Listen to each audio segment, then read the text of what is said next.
So good morning, welcome back. If you didn't get a math class week, there's one in the back. There's also the schedule that you've seen before, if you haven't picked those up, so feel free to get them. Today I want to talk about the stands. I was talking in general about Central Asia. So kind of do something. Sorry? A little louder. Good morning. Ah, yay! Sorry about that. I'd much prefer a lavalier mic, but they've never figured out how to have one around here. So basically, I want to talk about Central Asia. In the UK, what we refer to as Central Asia is usually referred to as the stands. Stands is a Persian word. It means the land of. And so what we're talking about is the land of a number of different ethnic groups and what have now become countries in Central Asia. So first of all, what is Central Asia? What is it I'm talking about? What are the countries? What's the geography and so on? What are some of the things that are happening politically today? Remember that this series of talks is focusing on, if you're a tourist, some of the touristic things, some of the issues, as well as some of the sites, or well, the heavy emphasis on the sites that you see. What are some of the cultural attributes that are shared among the countries that make up Central Asia?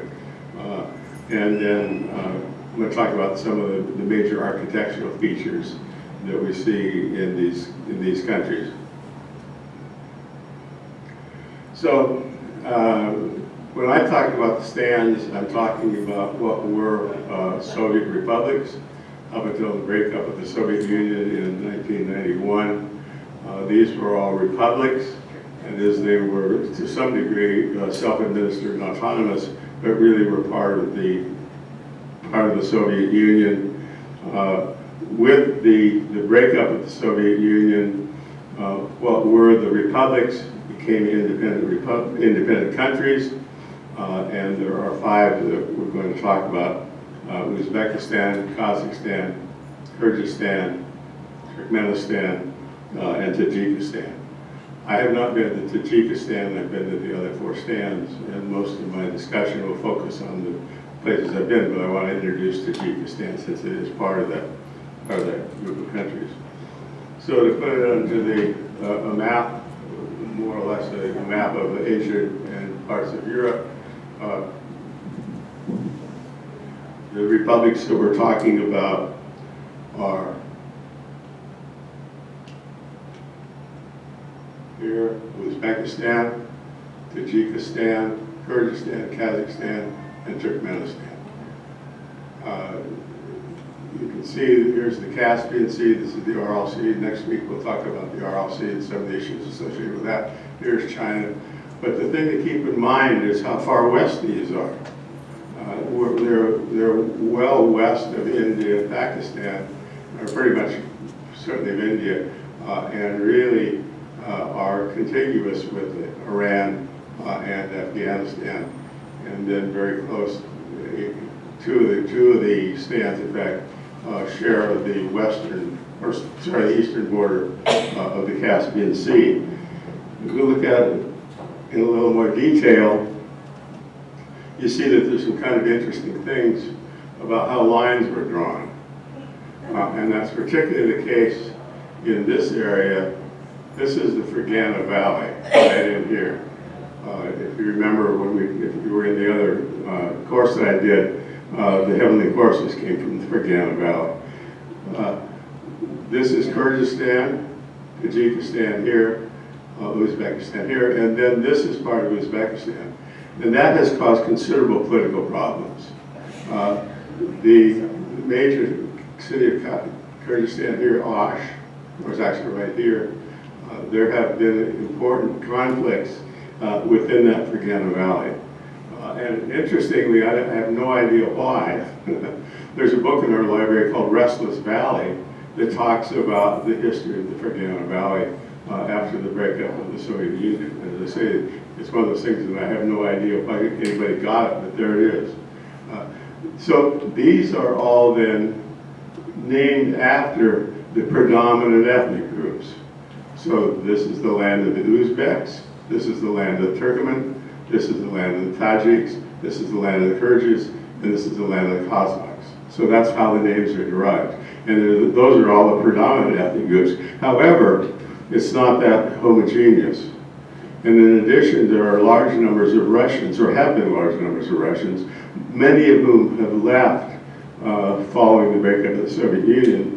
But the remnants of Russian culture are still there, as we will see. I don't think any of the republics use the Cyrillic alphabet. I think they're all using the Latin alphabet. So let's start with Uzbekistan. This is the flag of Uzbekistan.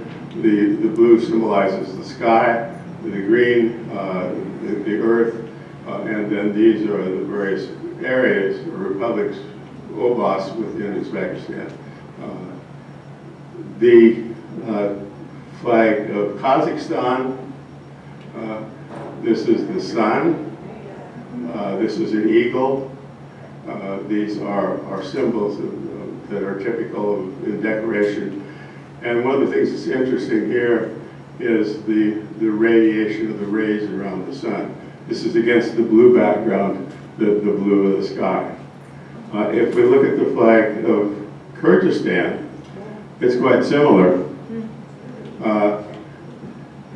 The red is for bravery, this is for the sun, and this is actually looking at the top of a yurt. That's the opening in the top of the yurt. What's interesting is the rays from the sun here look like a sunflower. Well, the sunflower is a sign of weakness. And so this is a slide of what the flag used to be like. The flag now, they passed a law and changed the direction of the rays so that they go straight out as opposed to curved like the sunflower. To me, one of the most interesting flags, and one I've got hanging on my wall, is the flag of Turkmenistan. And you see the green background, that's the color of Islam. But what you see along the left are called gules, G-U-L-S, and those are carpet patterns. And they're characteristic of five different tribes that have these different gules in their carpets. And then the crescent and the stars. The crescent is also a symbol of Islam. You may be familiar with the fact that we have the Red Cross. In Islamic countries, they have the red crescent. And it's a sign of an Islamic sign. And then finally, Tajikistan, the crown in the middle, the stars representing bravery and other good features, the green, and then the red for bravery. So all of these films, sorry, all of these flags were developed based on flags that they had as republics, but with more personalization, if you will, for the individual republics. And there's a continuation of the red in most of them with this flag of the Soviet Union. So briefly, what are some of the political considerations? Well, this area was a historic crossroad. We're focusing on the Silk Road, the overland trails that went from China to the Mediterranean. But interestingly, I've just started a new book that came out last year called The Golden Road. And this guy makes a very strong case that in fact the influence of what was happening in the early part of this, the early CEs, was driven more by what was happening in India than it was in China.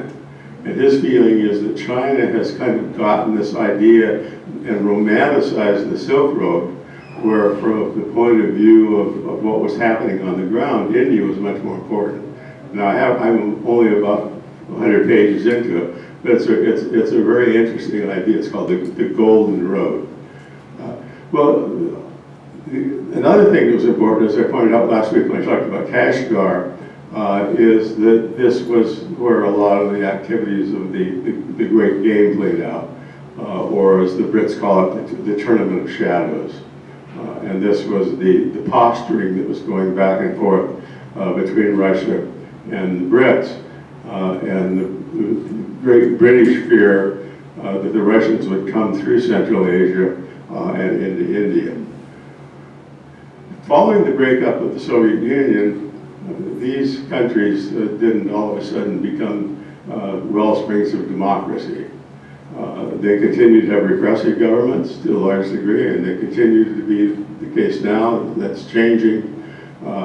It's changed dramatically in Uzbekistan from the first time I was there till I was there the second time, in terms of things like freedom of crossing the borders with a visa, the ease of getting a visa, and so on.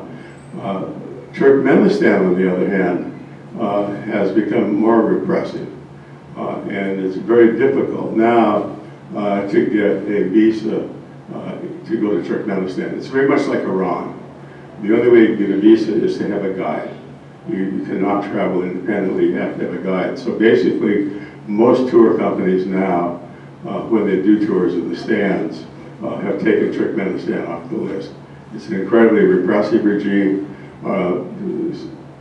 Similarly, in Uzbekistan, a lot of government control of the press, and so on. Some things like in Uzbekistan, cotton is a very important crop, and basically they make people go out and pick cotton.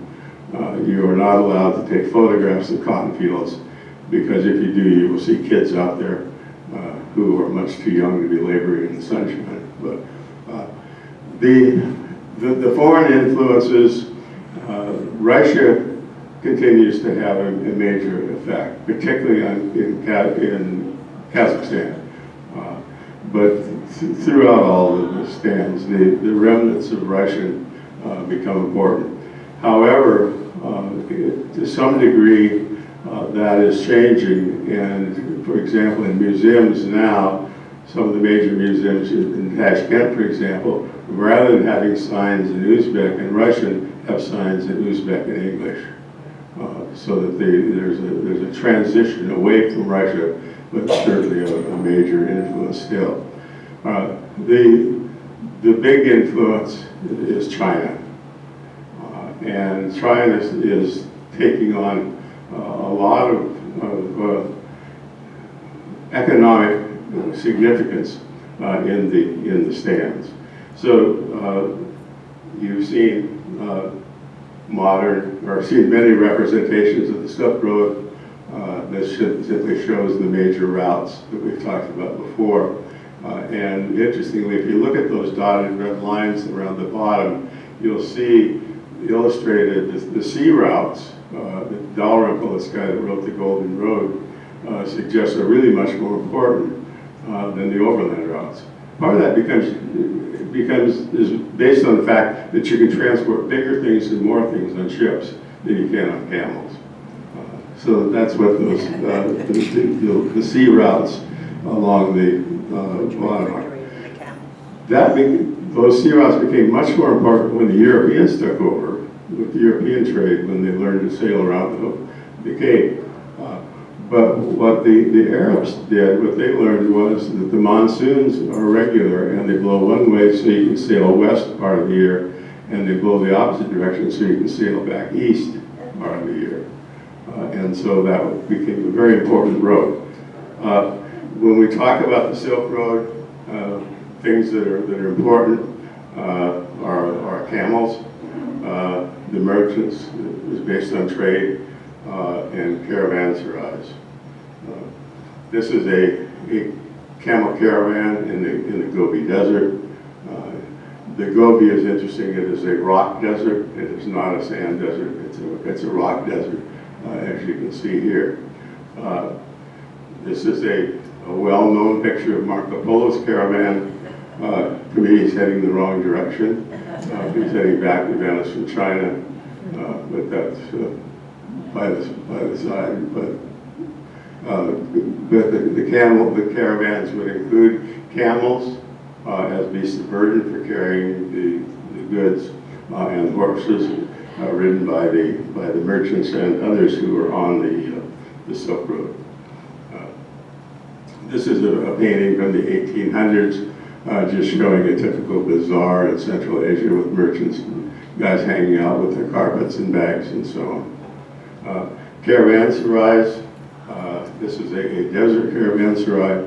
Caravanserais were designed as places where caravans could stop. They would have water. They would be fortified. They provided a way of the people in the caravans having a safe place to stay. And at the height of the Silk Road, these were all spaced about a day's travel apart, so about 25 to 30 kilometers apart. So you found these dotted along all of the major highways, so to speak, highways. This is a reconstruction of the interior caravanserai. You can see the cells around the edges. They would have a water supply, and they usually had one entrance. It would be big enough for a loaded camel to go through it. At the end of the day, that entrance would be closed so that the caravanserai would be secure. Well, here's one of the things that's going on now.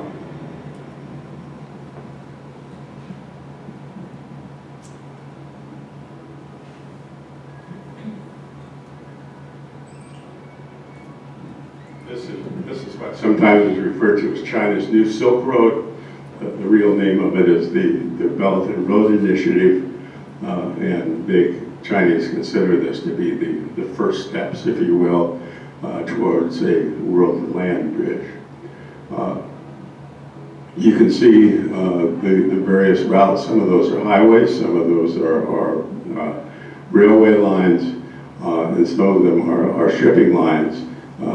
But one of the key things that's important is the presence of China in Africa now. They're building deep water ports, and they are making major inroads into the economy of Africa. And this map just shows some of the things that are underway. The intensive highway and railway system in Southeast Asia, for example, the line P going from Central Asia down through India and Pakistan to the Arabian Sea, and then up through the Red Sea and into the Mediterranean.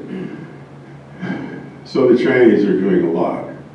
At the same time, we're reducing our footprint, and that's a whole different issue. So if we look at the populations of the area, the five stands are multi-ethnic. All the different countries have the names of their primary ethnic group. But in general, there are two major linguistic areas. And one of these is the Turkic languages, Turkish language groups that have come in from the north, from the steppes into Central Asia. The other is Persian languages that have come from Persia, from the west, moving eastward. Those still exist.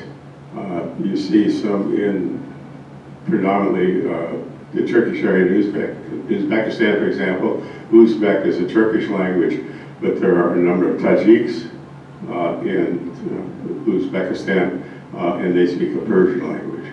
So there's basically the two language families represented there. The populations were formerly mainly nomadic, with oasis cities, as we've talked about before. The area is predominantly Muslim, with a downplay of religion, particularly in Uzbekistan. There is a lot of fear about radical Islam, in Uzbekistan particularly, and there are important and serious radical Islamic groups in Tajikistan. They're closely related to what's happening in Afghanistan, and that basically scares the hell out of the Uzbeks. You cannot take religious material into Uzbekistan of any kind, either Christian or Islamic. But a lot of it is based on the fear of these influence of theocratic states where Islam is a state religion, and the importance of militant Islam. And then the people share similar foods. So a lot of these people that settled this area came in from the steppes.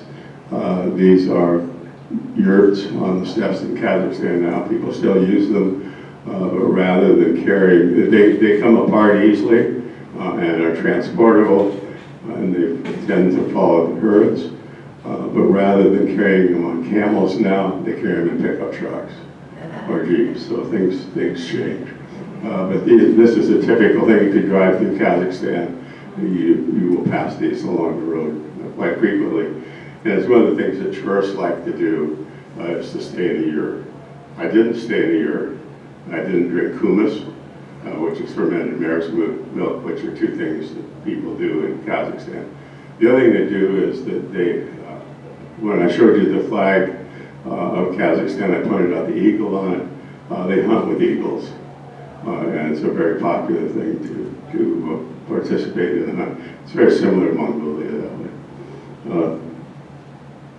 It is still hurting. This is a typical traffic jam in Kazakhstan. Here you see the sheep have the right of way. Here is a shepherd herding sheep and goats, a combined flock on horseback, but more frequently you'll see something like this. Alt ATV. I violated my law again.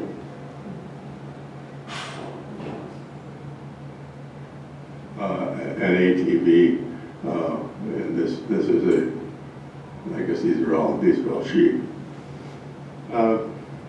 So similar way of life. Importantly, similarities in food across all the stands. Important in the diet is mutton, lamb, but also important is the fat from the tails of these sheep. These are fat-tailed sheep, and what you see is the protrusions, and those are solid fat. I couldn't find online a picture in a market of fat-tailed sheep tails in a market, but I can assure you that in my slides, if I could get them up, I've got a couple of pictures where you've got basically lines in the butcher shops of these picked up these sheep tails, which are basically just big gobs of fat. And that's important for cooking, particularly in the making of plav. Plav is the national dish, particularly in Uzbekistan and all the other stands as well. This is the big market in Tashkent, and these women are preparing carrots for plav. And each one of these women has her little stall, and she prepares carrots, and I don't know how you decide which woman you want to buy from. The prices are pretty consistent. You can see we've got yellow carrots and orange carrots. So what's plav? Well, plav is great if you like it. It basically consists of rice and meat, either lamb or beef, carrots, onions, and spices. It's cooked commercially in these huge cookers. It is cooked exclusively by men. You don't see women making plav. And basically it's a very intricate process for making it. There's two basic forms. One is where it's layered, the other is where it's mixed up, and this is a mixed up one. There are regional differences in whether it's a layered, that is you cook the rice as a bottom layer, and then you put meat and vegetables on top of it, or mix it all. This one's all mixed up. Major difference, some places in Tashkent, for example, they use fat-tailed sheep oil. Other places they use canola oil. And the most distinctive feature is what kind of meat they use. If it's beef or lamb, and lamb is probably more ubiquitous than beef. Here's a couple of examples. The one on the right, or the one on your left is lamb. The one on the right is beef. Usually it's accompanied by a side salad with tomato. You can see tomatoes and onions in both of those. And it's really good, if you like it, which I do. So, plov, important food.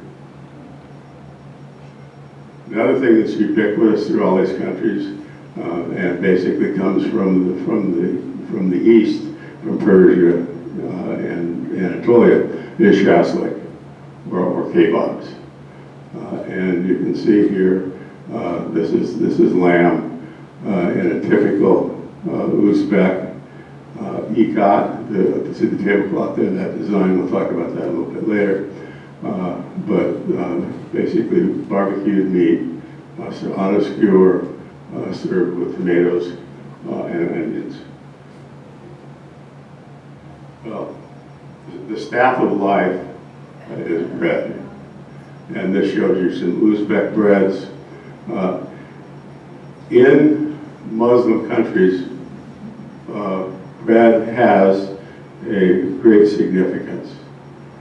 You don't throw it away if you drop it. And this depends on on the practice of Islam, but in general, if you drop it, you pick it up, kiss it, but you do not throw it away. It's basically sacred. What you see is if you look at the centers of those loaves, you can see there's designs pressed into them. They have these little things that basically look like an old rubber date stamp with prongs that come out. And in any market, you will find those. They make great souvenirs, but that's what they use to mark their bread.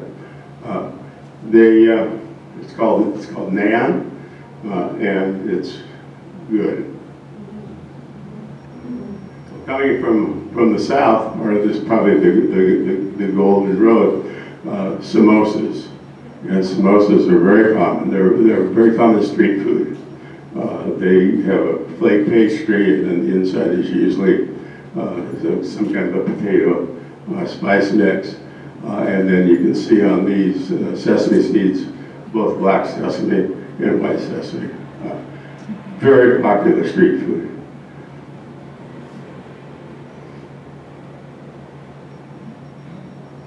Then we've got Monty, dumplings.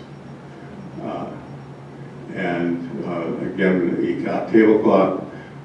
All of the stands have these, and some are filled with meat. One of my favorites I had in Kyrgyzstan was pumpkin, which is basically squash, but they call it squash pumpkin. But these come with very different fillings, and these I think are boiled from the looks of them. But this is a very characteristic food that we see basically throughout the area. Varying combinations of flavors and ingredients. Well, what else do we see in common throughout the area? Well, we have what I call the 5 M's of Central Asia. That is markets, mosques, minarets, madrasas, and mausoleums. And I want to show you examples of all of these. Most of them a lot of them are from Uzbekistan, but they're much more broadly represented in some of the pictures.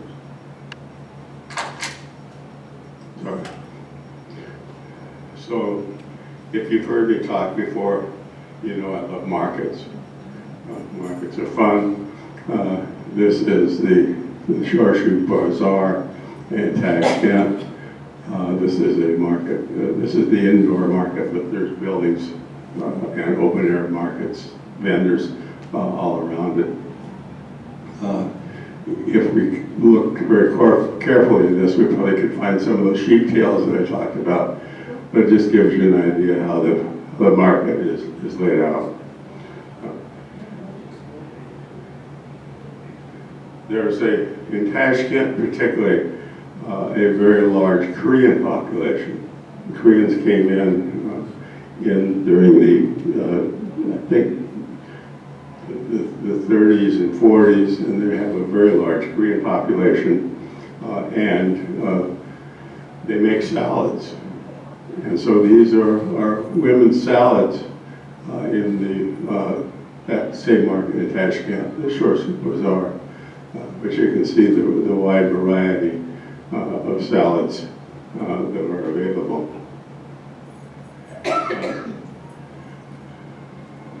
Dried fruit and nuts. And what you will see in the market is there are different areas where these things are. So you will see all the fruits, all the dried fruits and nuts in one area, the fresh fruit in another, the meat in another, the cheese in another, the bread in another. And this just simply shows you some of the dried fruit. It's fascinating to me the pride that vendors take in the display of their goods, and that applies to fruits and nuts. I remember one morning I went to the market very early, and they were setting up, and there was a woman polishing each tomato.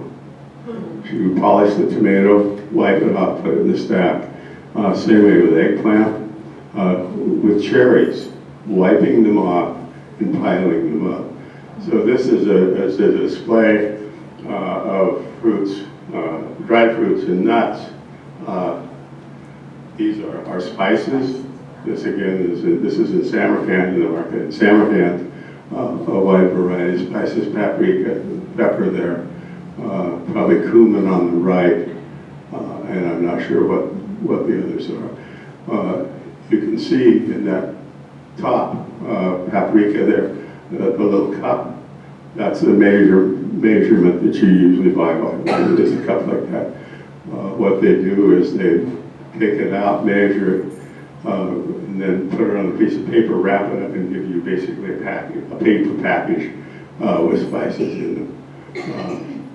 But that's very, very typical. Lots of times you will see the spices piled up in cones. I don't have a picture of that.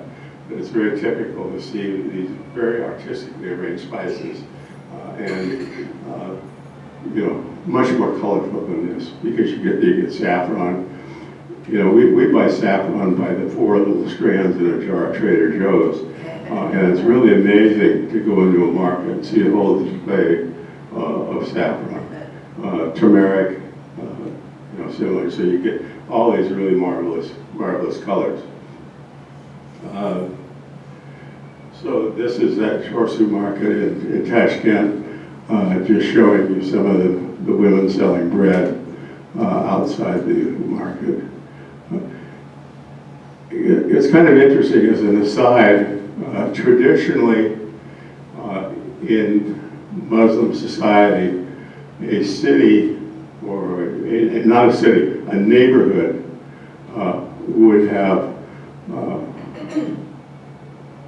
4 essential things which would define the neighborhood: a mosque, a fountain, a hammam, a public bath, and a bakery.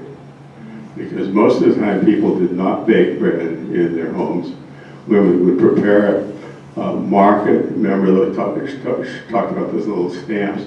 They would mark it, and it would be identifiable to them and to the baker as to whose bread it was. And so a typical Muslim neighborhood would then have a mosque for worship, a water fountain, which would be shared, a hammam, public bath, which is important for cleanliness, and then also the bakery.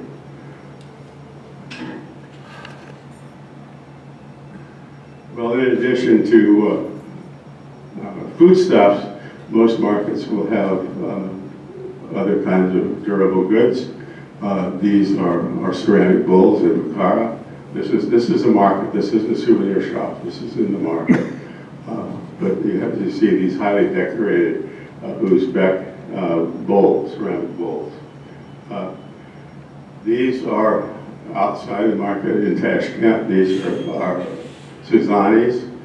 These are embroidered. They're cut fabric and then sewn, and it's an important art form that we see, particularly in Uzbekistan. Another kind of textiles that we see are what are called ikats, and this is a special weaving technique where the threads are individually tied and woven together. And then this is just a stall at the market in Bukhara.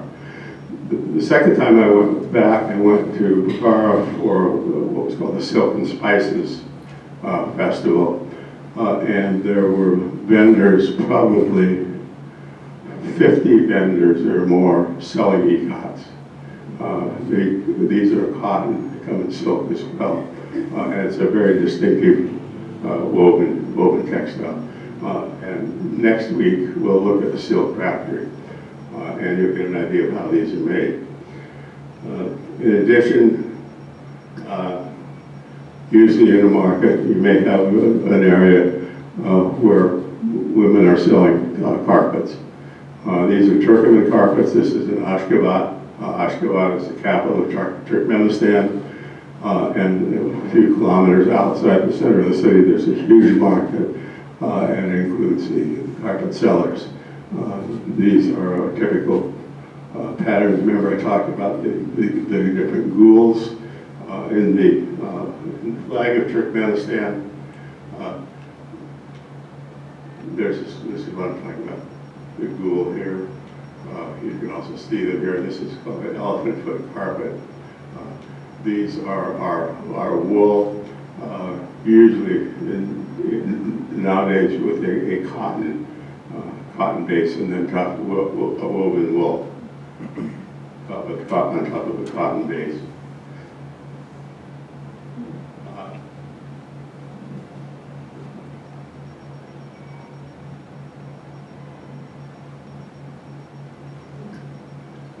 These are various bags. These are Turkmen bags. This is in one of the trading domes in Bukhara. And you can see these are bags used for carrying goods. They also make great pillows if you want to stuff them. And they're just the different styles of bags.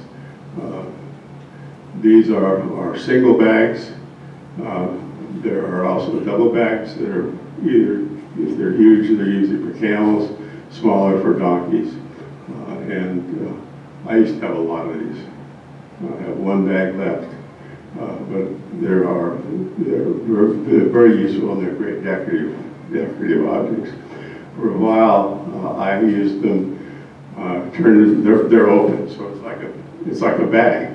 And for a while, I had them on the backs of chairs. And I'd open them up and put them over the back of a chair. They're great decorative pieces.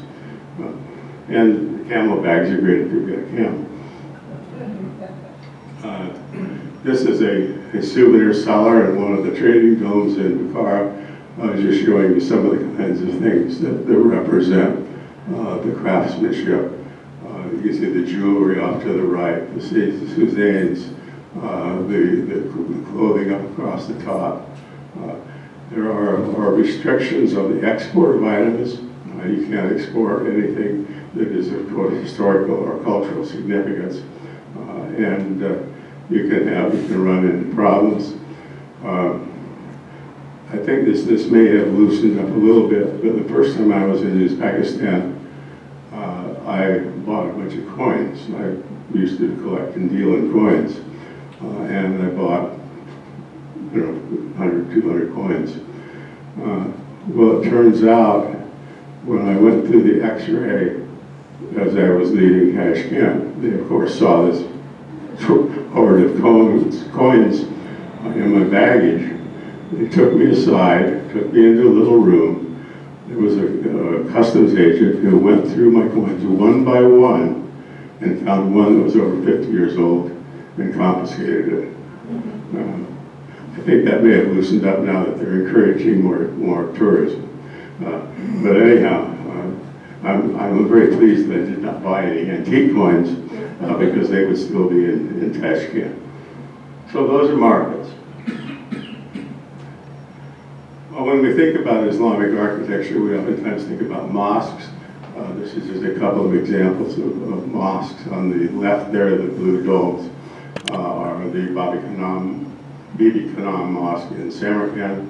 That was built by Tamerlane for his wife. And then on the right, this is the Kelan Mosque in the heart of Bukhara. The outsides are great, the inside's really cool. And you can see here, this is all tile work. If you look in the center there, you see the red brown. Those are what are called makwarnas. They're almost like stalactites hanging down. It's a prominent decorative feature in Muslim architecture. Just another example of a dome in a mosque and the brilliant use of tile. Those are old mosques. Well, we got new mosques. The mosque on the left is the Nursultan Mosque in Kazakhstan, in Astana, Kazakhstan. Kazakhstan decided that they wanted to build a new capital. So they built the city of Astana out literally in the middle of nowhere. Well, there's a lot of nowhere in Kazakhstan. And this is supposedly, if not the world's largest mosque, certainly one of the largest. The one on the right is Turkmenbashi Ruha Mosque in Ashgabat, Turkmenistan, and we'll talk more about that when I talk about Turkmenistan, but that was built by Turkmenbashi as a monument to himself and his mother. These are interiors of new mosques, the Turkmenbashi Mosque on the right, and then the Astana Mosque on the left. We've also got minarets. And the minarets in Central Asia tend to be conical and round cylindrical. The one on the left is in Konya-Urganch in Turkmenistan. It's one of the few things that remains of the old city. And then the Kalan minaret in Bukhara is interesting. That was played an important role in the Great Game. The Emir of Bukhara, when I talk about Bukhara, the Emir of Bukhara was not a nice man. We're talking now the late 1800s, early 1900s. So he had a way of disposing of people. He would wrap them in carpets, haul them up to the top, and throw them off the mosque, off the top of the minaret. And so this was a monument to some important British spies who met their demise off the top of the mosque. Madrasas, again, one of the characteristic kinds of architecture buildings that we see in Central Asia. Madrasas are Islamic schools. They teach the Quran, but they also teach more basic things like mathematics, sciences, and so on. The two madrasas here, the Ulik Beg Madrasa and the Sherdor Madrasa are on two sides of the Rajasthan, the central square in Samarkand, and we'll talk more about them when we talk about Samarkand in a couple of weeks. They were schools and people lived in them. You can see here, this is an example of an interior of a madrasa, the cells, and then here's one that's reconstructed as it would have existed in earlier times. Then we got mausoleums. The one on the left is actually a series of mausolea. You can see the large fronts. These are Timurid, so this was after the time of Tamerlane. And these are, so each of these is basically a mausoleum, a tomb for a distinguished person. Speaking of distinguished people, the one on the right is the mausoleum for Tamerlane, Emir Tamir, and that's in Samarkand as well. That's very close to the Bibi Khanam mosque that I showed you a couple minutes ago.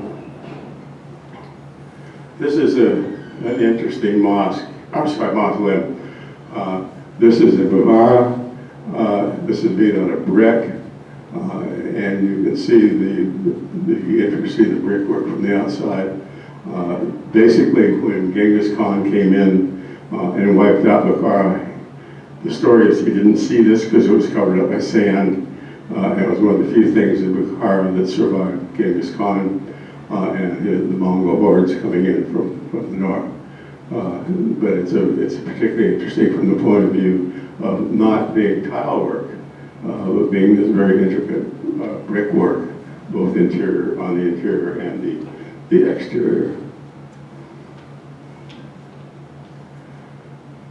This is probably one of the more spectacular mausolea. This is in Khiva. We'll talk more about it when we talk about Khiva.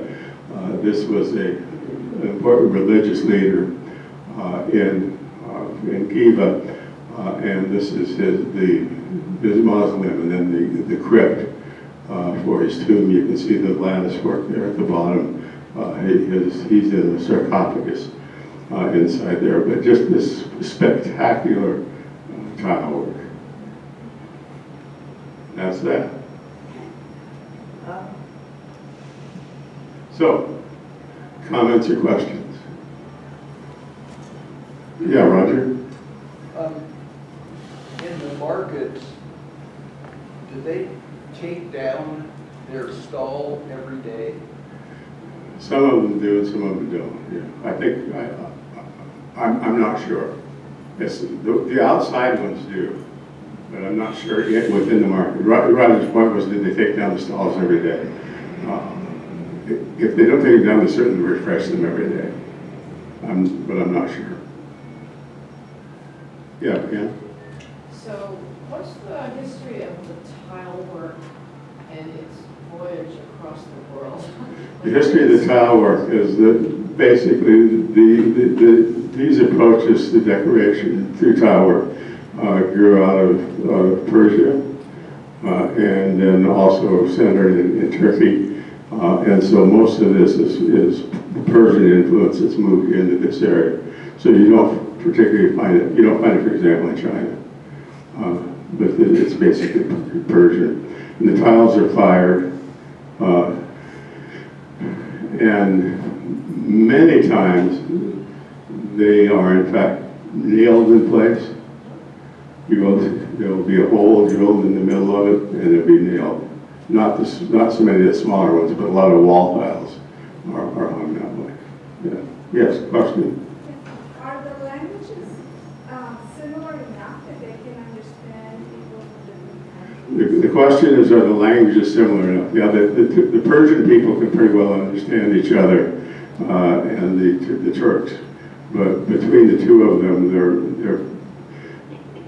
I think a lot of people, they've grown up bilingual, but the Uzbek will be similar to Kurdish, or not Kurdish, Kazakh, and the Tajik will be similar to Persian. But they're the same language families, but they're distinctive languages, but there's enough relationship between them that they can probably pretty well understand each other. But the lingua franca is Russian, or was Russian, and now it's become English. English is becoming much more widely spoken. Yeah, Kathy? Are all of the 5 or 6 stands Muslim government? No, she said earlier, the government's Muslim. The governments are not Muslim. They're secular states. All of The, them. the majority of the population is Muslim, but they are not like Afghanistan or Pakistan or Iran. They are not secular states. I mean, Tajikistan is probably the closest to that. Yeah, good, very good question. Yeah, Kathy? And when these were Soviet republics, was the Soviet Union trying to incorporate Russian culture into these? Oh, absolutely. Yeah, there were large Russian populations. The government, the economy was controlled by Russians. And this is, you know, for example, one of the best examples of this was the growth of the cotton industry in Uzbekistan. The Russians wanted cotton, they planted cotton, they planted cotton, they planted cotton. Cotton is very intensive use of water and pesticides. They planted enough cotton that the rivers that fed into the Oral Sea dried up, the lake is dried up. I'll talk about that one next week when I talk about the Oral Sea. But the economy was driven by Soviets. And it was not a manufacturing economy. It was a soft goods economy. So you don't find, if you compare this, for example, to Soviet republics like Ukraine, Georgia, you do not find manufacturing. You find skilled trades like ceramics, silk making, and so on, but you don't find, they don't make locomotives. And it was very strongly influenced. Yeah. The actual Silk Road goes through the desert, and you know, I haven't said that much about actual travel there. I saw the very narrow space where the camels were walking. Well, there are multiple trails that go through. The largest desert is the Taklamakan, which is in China. There are two major deserts in Uzbekistan and Turkmenistan. But the routes to the largest degree possible skirt the worst part of the desert. But in Turkmenistan and Uzbekistan, I mean, you've got large areas of desert, but there will be water holes in there.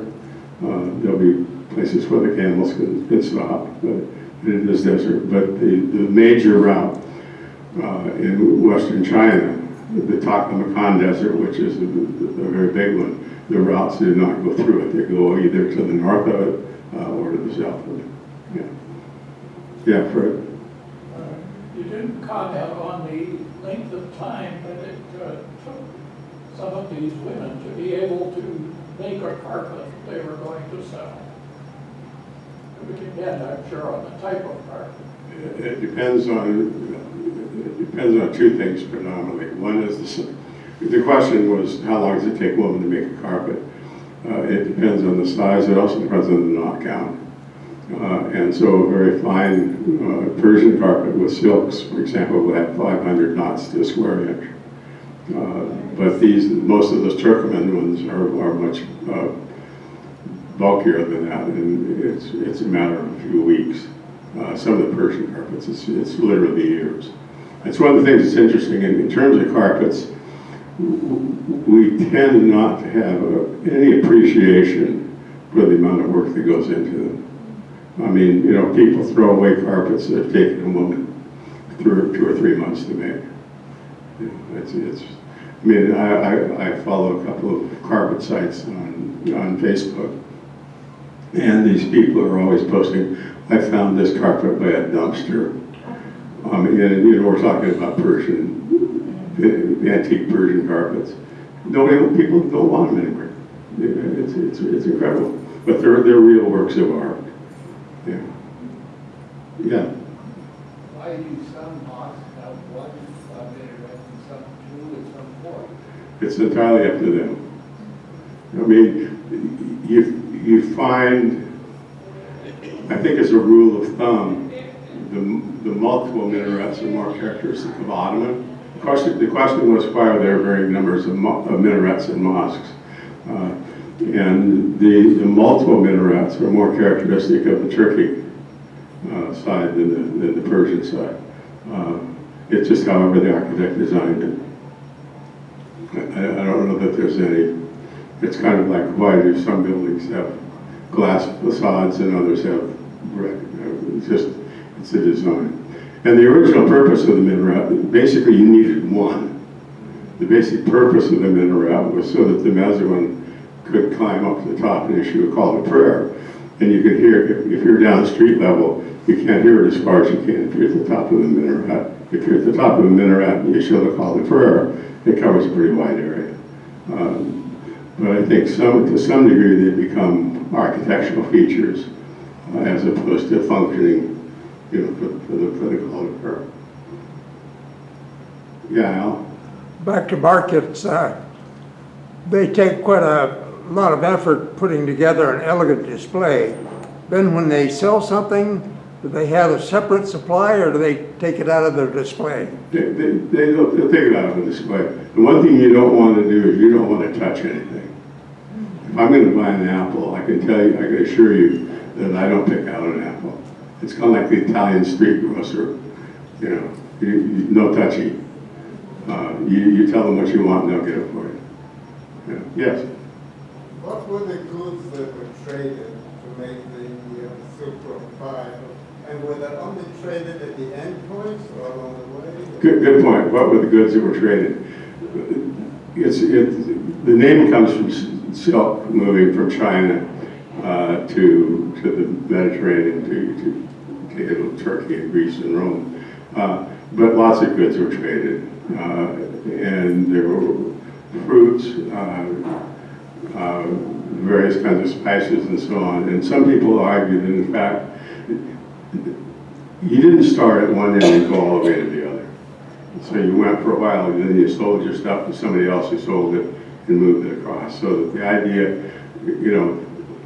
the idea of somebody getting on a camel in Xi'an and ending up in Istanbul, no, there were a lot of middlemen. And other people argue that in fact, the long distance trade wasn't as important as the short distance trade of things like wheat, like ceramics, or like woven goods and so on.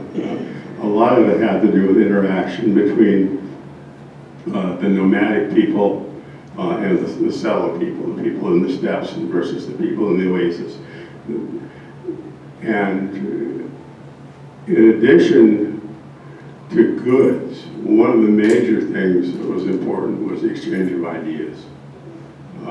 The idea of both from a technological point of view and religion, that those moved along those same trade routes. Anybody else?